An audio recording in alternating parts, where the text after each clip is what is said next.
ባዮሎጂካል ጦር መሳሪያ አይሆንም እንጂ ድሮኑ ችግሩ ሰላም ማርሻሉ እንዳሉት ነው ልንጠቀምበት ነው የገዛ ነው። ታዲያ አሁን የተቀረው ዘሪሜኒንግ ወይንም የቀረው የፋኖ ኃይል ከዚህ ከሻቢያና ከህወሓት ጋር የመሆኑ እንትኑ በጣም የሰፋ ነው። ህወሓት በወልቃይት በኩል ጦርነት ቢጀምር ምንም አይነት ድንጋጤ እንዳይፈጠር አፋብን ህዝቡን አዌር አድርጓል እዛ አካባቢ። ምክንያቱም ግብጽ እነዚህ ነገር ኃይሎች የምትረዳው በኢትዮጵያ ውስጥ የጠቅላይ ሚኒስትር አብይን መንግስት ለመጣል ብቻም ሳይሆን ወይም ለመጣል ሳይሆን ትርምስና አለመረጋጋት እንዲኖር ሲጀምሩ አንድ ትሪገር ፖይንት የነበረው የወልቃይት ጉዳይ ነበረ ፋኖ ጦርነቱን ሲጀምረው። አሁን ግን የወልቃይት ጉዳይ የቆራሽ መሬት ጉዳይ ነው እና እጅ መንሻ ሰጥተውታል ህወሓት። ማንኛ ደረጃ መንግስትን መጣል ብቻ ሳይሆን በአጠቃላይ በቀጠናው ላይ የፖለቲካ አለመረጋጋት እንዳይኖር፣ ትርምስ እንዲኖር፣ ምንም አይነት ሰላም እንዳይኖር የማድረግ ሁኔታ ነው። ቲፒኤልኤፍ ትግራይን ስለማይወክል ከሱ ጋር የሚደረግ ማንኛውም ትብብር አክሳሪ ነው የሚሆነው። ለኢሜጅ ለገጽታ ግንባታም በራሱ የሚሆን አይደለም። አሉላ ሰለሞን ነው የሚለው ይሄ ያኔ ጦርነት ባህላዊ ጨዋታችን ነው ያለው ሰው።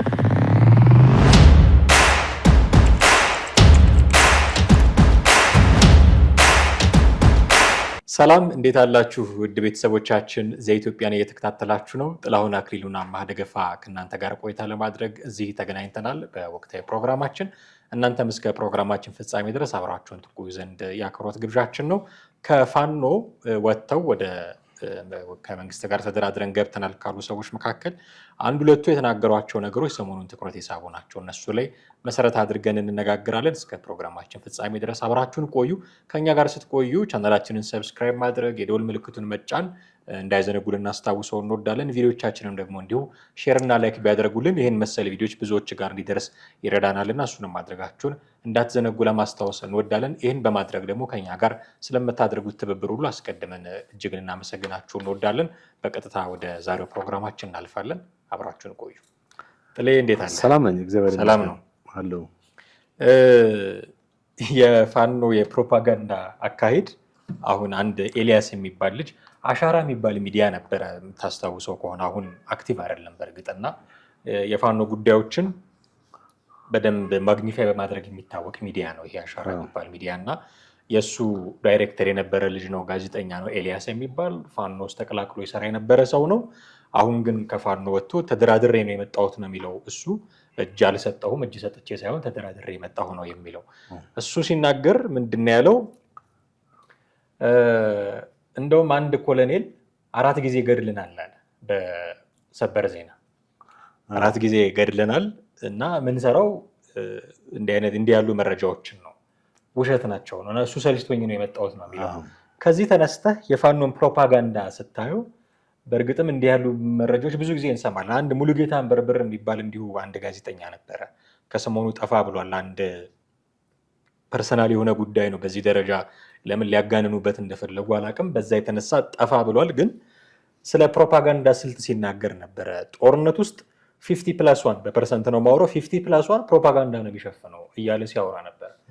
እና አሁን የምንሰማቸው ከፋኖ የምንሰማቸው ነገሮች ይህን ቦታ ተቆጣጠርን፣ መንግስትን እንዲያስጨነቅን፣ ይህን ኮሎኔል ማረክን፣ ይህን ያህል ወታደር አሰለፍን የሚሏቸው ነገሮች ጋዜጠኛ ኤልያስን እንዳለው 4 ጊዜ አንድ ኮሎኔል ማረክን ገደልን እንዳለው መሰረተ ቢስ ወሬዎች ላለመሆናቸው ምንም ማረጋገጫ የለንም። እና እንዴት ነው ምን ገመገመው የፋኖን ፕሮፓጋንዳ? በጦርነት ወቅት ምልህ ፕሮፓጋንዳ ትልቁን ሚና አለው። አንዳንዴ ግን ፕሮፓጋንዳ ከመሰረታዊ ከተጨባጭ እውነታ ያፈነግጥና ምልህ የሚሰጠው እንትን አጠቃላይ የጦር ሰራዊቱንም እንትን መሰረት እንትን ይላል ማለት። አሁን ለምሳሌ በህወሓት ጦርነት ሲያካሄድ 17 ዓመት በጣም ብዙ ፕሮፓጋንዳዎችን የውሸት ፕሮፓጋንዳዎችን ይነፋ ነበር። ያላዘውን ቦታ ይዣለሁ፣ ያልማረከውን እንትን ሰራዊት ማሪክ ያለው ወይም በእጥፍ በ3 እጥፍ ጨምሮ ይናገር ነበር። በተመሳሳይ ሻቢያም እንደዚህ አይነት ፕሮፓጋንዳ ይከተል ነበር። እና አሁን ደግሞ ፋኖ እንግዲህ በተለያዩ ፋኖን የሚደግፉ ሚዲያዎች እነዚህ ሶሻል ሚዲያዎች ብዙ ይናገሩ ነበር። ይህን ያክል ተማረከ ወታደር ማነው የጦር መሪዎች ጀነራሎች፣ ጀነራል የማይታወቅ ጀነራል ነው የተማረከው ለመሆኑ ብለህ ጀነራል ሲማረክ ስሙ መነገር አለበት። አይደል? ያ ጀነራል ደግሞ ስሙ ሲነገር እዚህ ቦታ የለም ማለት ነው፣ እነሱ ጋር ነው ማለት ነው። ግን እነሱ ያው ጀነራል መማረካቸውን እንጂ እነማን እንደተማረኩ ሁሉ አይናገሩም። እና የሆነች ትንሽ ድል ሲያገኙ ያቺን አጋኖ የማምራት ሁኔታ አለ። ባለፉት ጊዜያቶች ብዙ ፕሮፓጋንዳዎች ተሰራጭተዋል። ፋኖ ይሄን ያክል ተቆጣጠረ። በአጠቃላይ እነሱ በተናገሩት መሰረት አጠቃላይ የአማራ ክልል እኮ በቁጥጥራቸው ስር መሆን ነበረበት አይደል እንዴ? ምንም በቃ ለአማራ ክልል መስተዳደር የቀረው ነገር የለም ማለት ነው። የአማራ ክልል መንግስት ሆነው ነበር እንደተናገሩት ፕሮፓጋንዳ ቢኖር ነው። እና በጣም ከባድ ነው። እና ፕሮፓጋንዳ አንዳንድ ጊዜ ምንድነው የሰራዊትን ሞራል ለመገንባት ተብሎ ነው፣ ስነ ልቦናዊ እንትንም ለመፍጠር ነው። በጠላት ላይ የፈለገ የሰራዊቱን ሞራል መገንባት ቢያስፈልግ ውሸት ላይ ነው ወይ የምትገነባው? ሰራዊቱ ይሄን ያወቀ ቀን ምንድነው የሚለው? አሁን እኮ አንድ የተደራጀ የወታደራዊ እንትን ጉድላ ፋይተርም ሊሆን ይችላል አቴቨርቲስ የሽምቅ ውጊያም የሚያካሄድ አይደል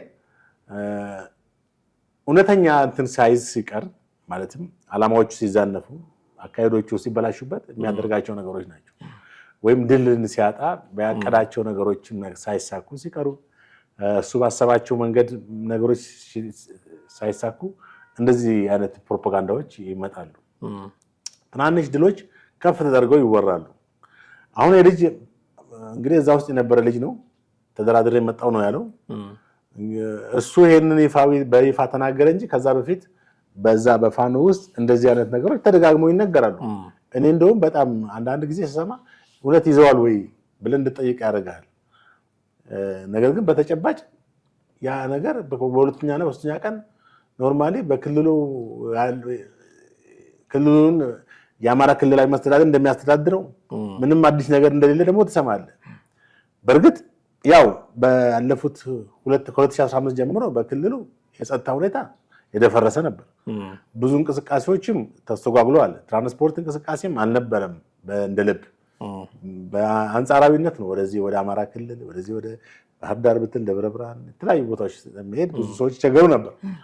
ቢሆንም ግን እነሱ እንዳሉት አጠቃላይ ብዙ ነገሮችን ብዙ የክልሉን ሰፊ ቦታ የያዙበት ሁኔታ ሆኖ አያውቅም። ኢቭን በወሎም ብትል በጎጃም በጎንደር ብትል የክልሉ መንግስት እያስተዳደረ እያለ በአንዳንድ ቦታዎች ላይ እንደዛ አይነት ነገሮች ተፈጥረዋል። በአንዳንድ ቦታዎች ላይ በሽምቅ ውጊያ ገብተው የያዟቸው ቦታዎች ገጠር ወረዳዎች እና ቀበሌዎች ሊኖሩ ይችላሉ። ያንንም ደግሞ ተመልሶ ሊያጡት ይችላሉ በጦርነት እንደገና። ለምሳሌ በድሮን በተካሄደ ጥቃት ሸሽተው የሄዱባቸው ቦታዎች ብዙ ናቸው።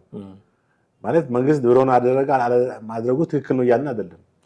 ይሄው ልጅ ራሱ ዘርዘር ያለውን ሁኔታ ሲናገር ምናልባት ተመልካቾቻችን ሙሉን ቃለ መጠይቅ ካዩት አንድ ሁለቴ እኔ ራሴ ከድሮን ጥቃት አምልጫለሁ ብሎ ተናግሯል።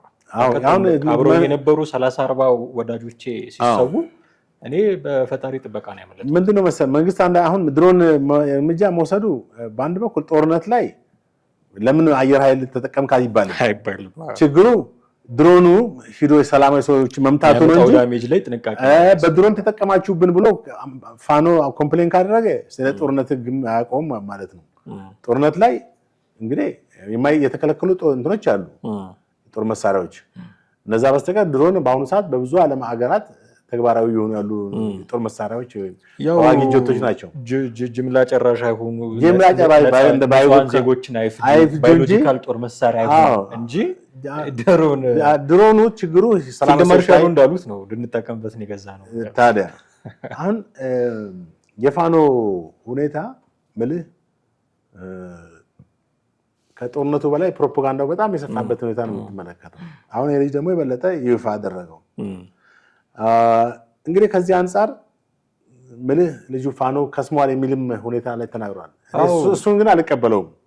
ይህንን ነገር ያነሳው ምን ቦታ ላይ መሰለህ? አሁን አዲስ ድርጅት ፈጥረዋል፣ አፋብን የሚባል የአማራ ፋኖ ብሔራዊ ንቅናቄ የሚባል እና ልክ እንደ ፕሮፓጋንዳው እኮ ነው የቆጠረው። እንደውም ለጋዜጠኞች ብሩክ ነው ሲጠይቁ የነበረው ይህንን ቃል መዝገብ ያዝልኝ ብሎታል።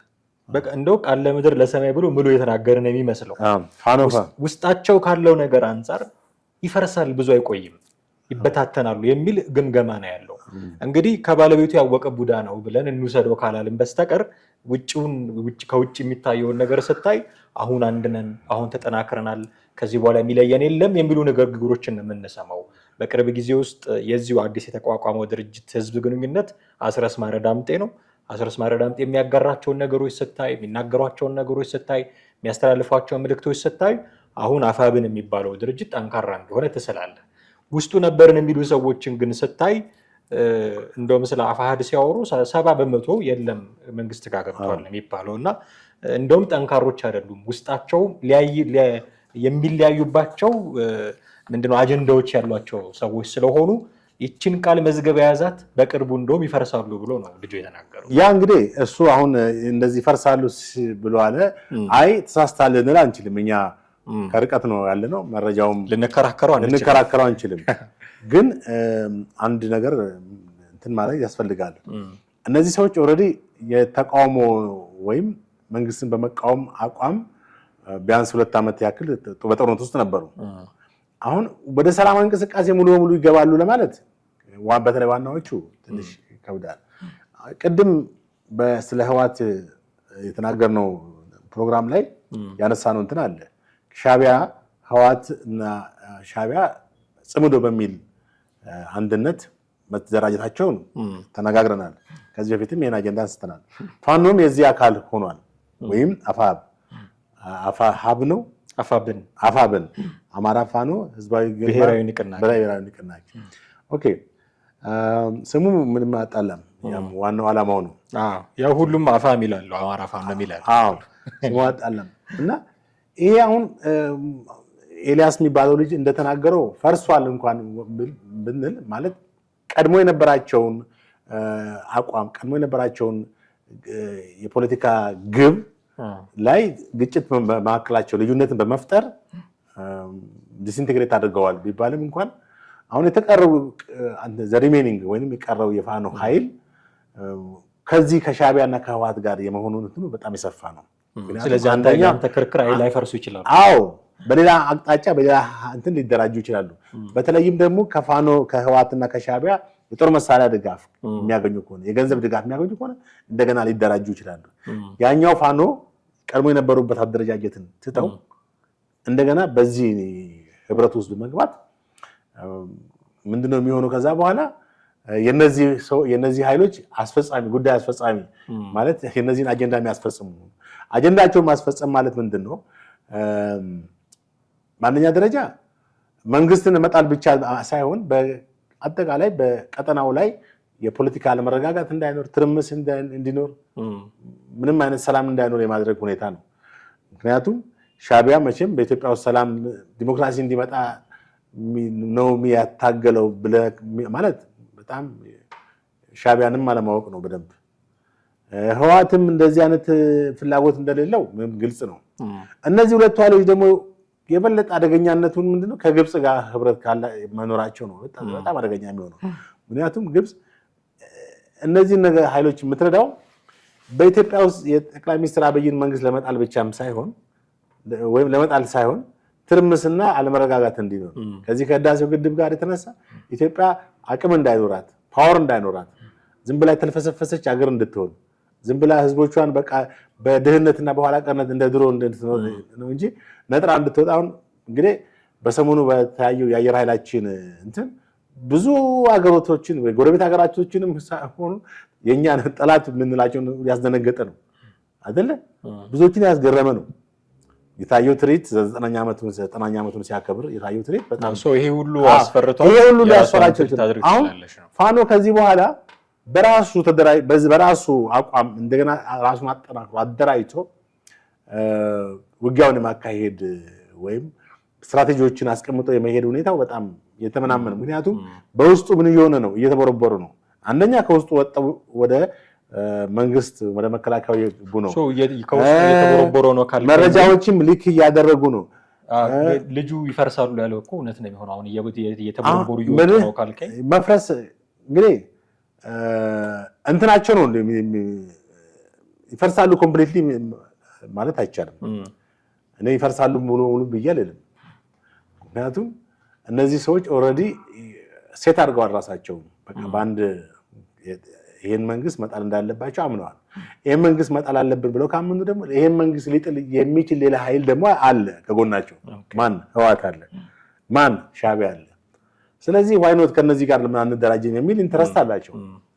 ምንም ይሁን ምን ህወሓትም የሻዕቢያ አቋም ዋና አጀንዳቸው ይሄን መንግስት መጣል እስከሆነ ድረስ በተመሳሳይ በሚያገናኛቸው አንድ በሚያደርጋቸው ነገር ህብረት ፈጥረዋል። ስለዚህ ዞሮ ዞሮ ፋኖ የዚህ የጽምዶ አካል ሆኗል ማለት ነው። ጽምዶ የኢትዮጵያ መንግስት ለመጣል ሻዕቢያና ህወሓት የተደራጁበት የወታደራዊ አደረጃጀት ቢሆንም ሻዕቢያ ፋኖንም ለዚህ ዓላማ መጠቀማቸው የማይቀር ነው። አሁን ህወሓት የልብ አግኝቶ ወደዚህ ወደ ጸለምትም እንዲንቀሳቀስ ያደረገው ፋኖ በዛ የፋኖ አቋም ይመስለኛል። ወይም ከፋኖ ጋር የፈጠረው ከዚህ አሁን እሱ መሰረት አድርገን እያወራን ካለንለት ጋዜጠኛ ልጅ በተጨማሪ ሌላም እንደዚሁ ከፋኖ የወጣ አንድ ሰው ህወሓት በወልቃይት በኩል ጦርነት ቢጀምር ምንም አይነት ድንጋጤ እንዳይፈጠር አፋብን ህዝቡን አዌር አድርጓል እዛ አካባቢ። ስለዚህ ግንኙነት አላቸው ማለት ነው የሚል ንግግርም ሲናገር ተመልከት። እንግዲህ ህወሓት አሁን ከዚህ ባለፉት ማለት ጦርነት ራሱ ከሰቀሰብና ራሱ ወልቃይትን ለቆ ከወጣ በኋላ ድርሽ ብሎ አያውቅም ነበር። በይበልጥም ክሮስ የሚያደርገው ወደዚህ ወደ ደቡብ ትግራይ ወደ ራያ አካባቢና ኋላም ወደ አፋር ነበር እንጂ ወደ ወልቃይት። አሁን ግን ወደ ወልቃይት ወደ ጸለምት አካባቢ ለምንድን ነው እንቅስቃሴ ማድረግ የጀመረው? በዛ ላይ ኃይል አግኝቷል ማለት ነው። አጋር አግኝቷል ማለት ነው። ይሄ አጋር ደግሞ አሁን እንዳነሳ ነው አፋብ መሆኑ ግልጽ ነው። አንደኛ አፋብን በአሁኑ ሰዓት በራሱ ኃይል በራሱ የነበረው እንትን ከውስጡ በሚወጡ አመራሮችና አባላቶች ብዙ የሚወጡ መረጃዎችን የአቋም ዋዥቅና የአንድነት እንትን ክራይሲስ ውስጥ እንደገባ ነው። ቀድሞውንም ደግሞ በአመራር በሊደርሺፕ ደረጃ ሊደርሺፕ የለውም ማለት ሊደር የለውም። አንድ ወጥ የሆነ እንትና ገሌ የሚባሉ ሊደሮች ናቸው። 3-4 ቦታ ያሉ ሊደሮች የተከፋፈለ አደረጃጀት ውስጥ ነው የነበረው። በአንድ ወጥ አደረጃጀት አለመኖሩም ነው ለዚህ እንትን ያደረገው። በዚህ መንገድ ይደራጅ ያን እኛ ምክር ሀሳብ የሰጠን አይደለም። አሁን ግን ያለውን ሪያሊቲ ስለፈጠሩ እሱ ክሪቲክስ ብዙ እንትን ላይላቸው ይችላል። ትክክል። ስለዚህ አሁን የሻዕቢያና የህወሓት እንትን ጥሩ እንትን ሆነላቸው። ፋኖ ከነሱ ጋር መሆኑ ላሰቡት ዓላማ ለሚፈልጉት እንትን ጥሩ መሳሪያ ነው የሚሆንላቸው። ምክንያቱም አንደኛ ፋኖ መጠቀማቸው በአማራ ክልል ያለውን ኃይል የበለጠ ሰብረው እንዲገቡ ሊያደርጋቸው ይችላል። ወይ ስፔሻሊ ህወሓት ደግሞ ምንጊዜም መሻቱ የሆነውን የወልቃይትን እንትን በቁጥጥር ላይ ያደርግ ይችላል። አሁን በወልቃይት ላይ ምን አይነት እንቅስቃሴ ነው ያለው የሚለው ነው ወሳኝነት ያለው። ማጆሪቲው ያለው አሁን ወልቃይት ማን ነው ማለት አማራው ህዝብ ነው። አሁን ከረንትሊ ዲስፕሌስ አድርጎ ወይ ተፈናቅሏል ያሉ የተፈናቀሉ በሺዎች የሚቆጠሩ አሁን እንደገና እንትን እያደረገ ነው ህወሓት ወደ ቦታቸው የመለሰው ሙከራ እያካሄደ ነው። አሁን ወደዛ ቦታ ላይ ከመለሳቸው ደግሞ የበለጠ ኃይሉ ይጠናከራል እዛ ቦታ ላይ ያለው። ያን ለማድረግ ደግሞ አሁን ፋኖ ያንን በር የመክፈት ሁኔታ ይፈጠራል ማለት ነው። አሁን የጀመሩትን ትግል ሲጀምሩ ግን አንዱ ትልቁ ምክንያታቸው ይሄው ወልቃይት እኮ ነው። ሌላ ነገር እኮ አይደለም። በቃ ከፋኖ ሳይድ የህወሓት ግብ እኮ ወልቃይት የህወሓትን ሳይሆን የፋኖን ሳይድ ማለት ነው። አንዱ ትልቁ ምክንያታቸው ወልቃይት ነበር። አሁን ያንን ሁሉ እንዳልነበረ ትተው እንደውም ጣይር መሐመድ የአብን አመራር በቅርቡ አንድ ቆይታ ነበራቸው የሀሳብ ገበታ የሚባል ቻናል ላይ እና ሲጀምሩ አንድ ትሪገር ፖይንት የነበረው የወልቃይት ጉዳይ ነበረ ፋኖ ጦርነቱን ሲጀምረው። አሁን ግን የወልቃይት ጉዳይ የቁራሽ መሬት ጉዳይ ነው እና እጅ መንሻ ሰጥተውታል ህወሓት የሚል ክሪቲክስ ያቀርቡ ነበር አቶ ጣይር መሐመድ። ጦርነቱን ሲጀምሩበት ከመንግስት ጋር የነበረውን ጦርነት ሲጀምሩ የነበራቸው አቋምና ወልቃይት ላይ አሁን የያዙት አቋም ኮምፕሊትሊ የተለያየ ነው ማለት እንችላለን። የፋኖ ትክክል። ምክንያቱም በውስጥ ያለው አደረጃጀት በውስጥ ያለው ወታደራዊ አቋም እየተዳከመ ሲመጣ ሌላ አማራጮችን መጠቀሙ ግዴታ ነው።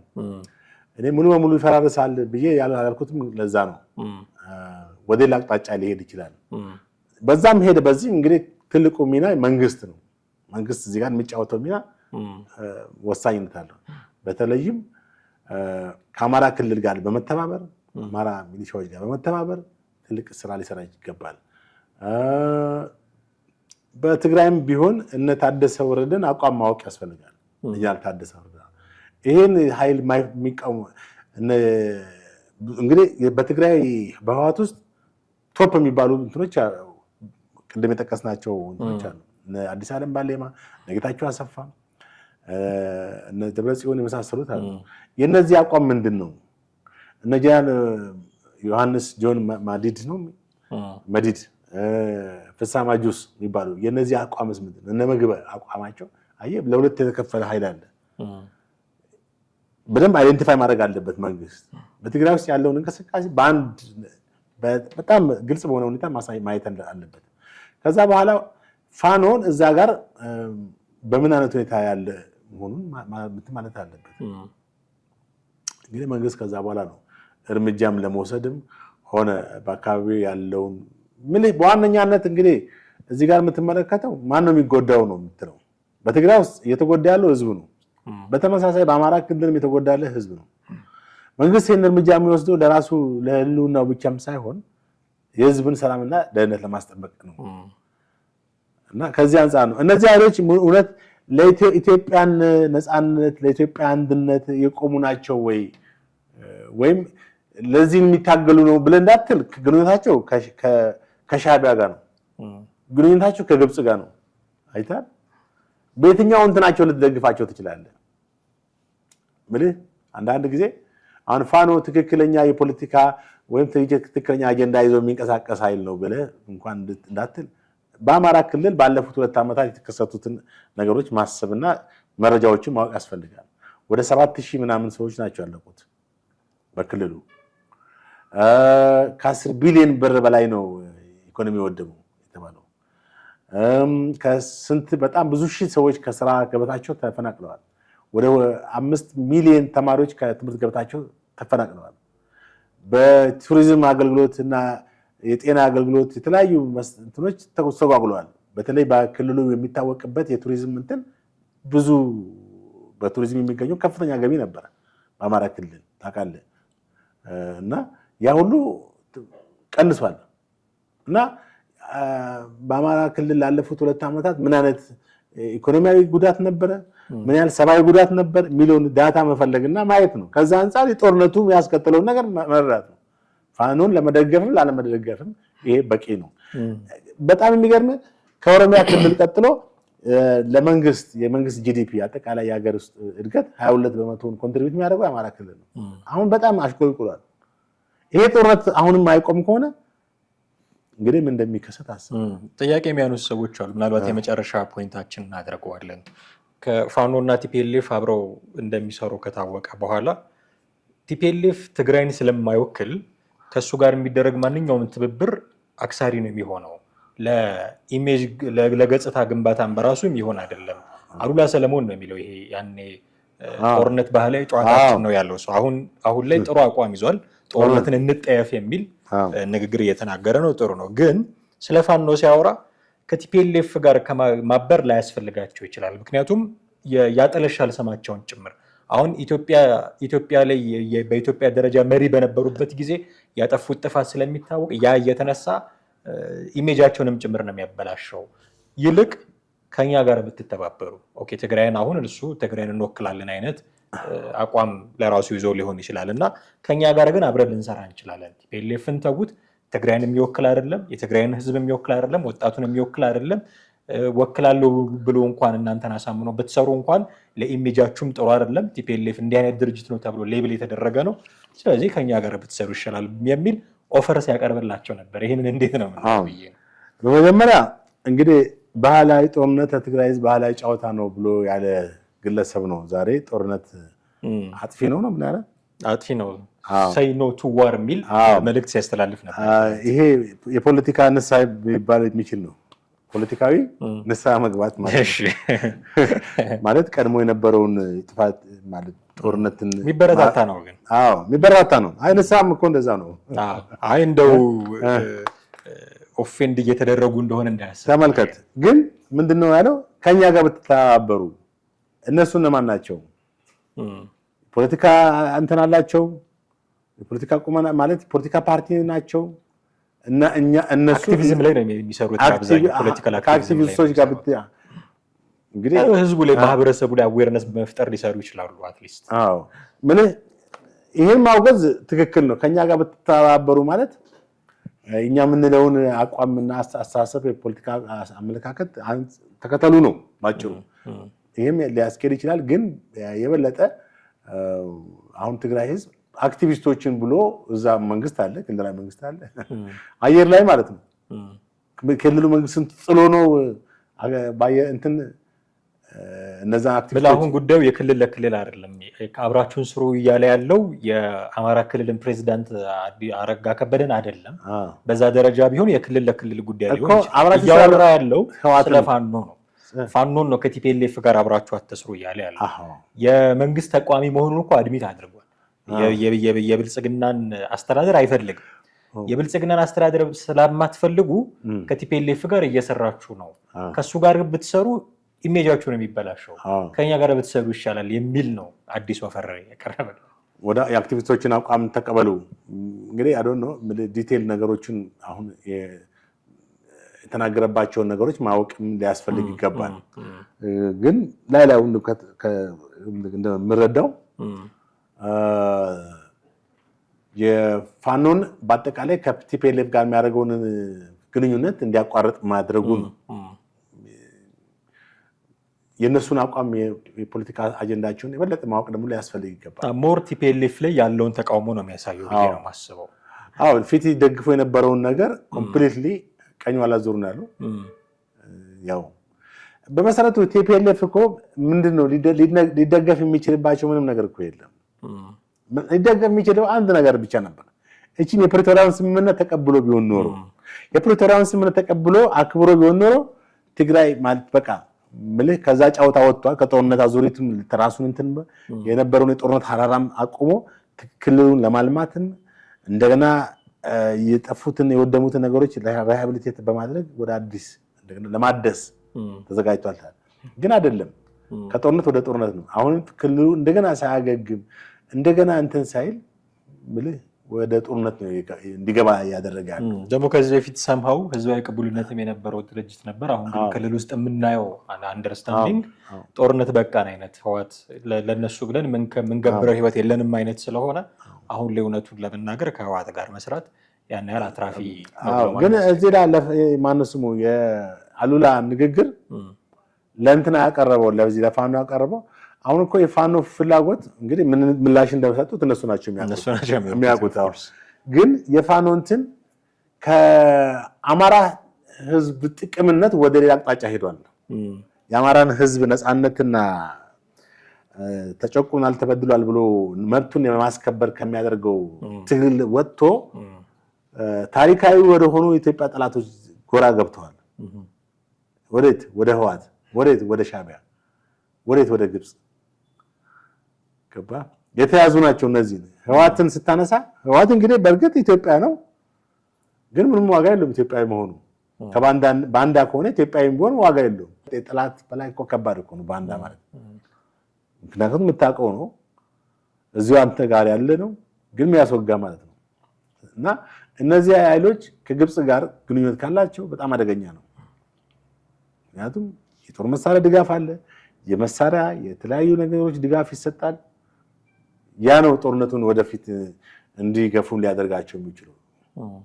እና ትግራይም አሁን በቃ እዛም እንትን እያሉ እንደዚህ የሚያንቀለቅላቸው ከጀርባቸው ፓወር ማለት ግፊት ስላለ ነው።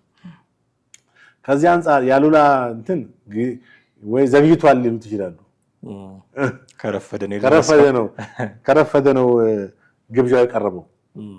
ቢሆንም ግን እነሱ ከሚፈልጉት ዓላማ አንጻር የሚፈልጉትም ኦፈር ላይሆን ይችላል፣ ለውጥ ላይ ያመጣላቸው ስለሚችል። አዎ ልክ ነው። በጣም አድርጌ አመሰግናለሁ ጥላሁን። ውድ ቤተሰቦቻችን እናንተም ከኛ ጋር ነበራችሁ ቆይታ እጅግ አድርገን ነው የምናመሰግናችሁ።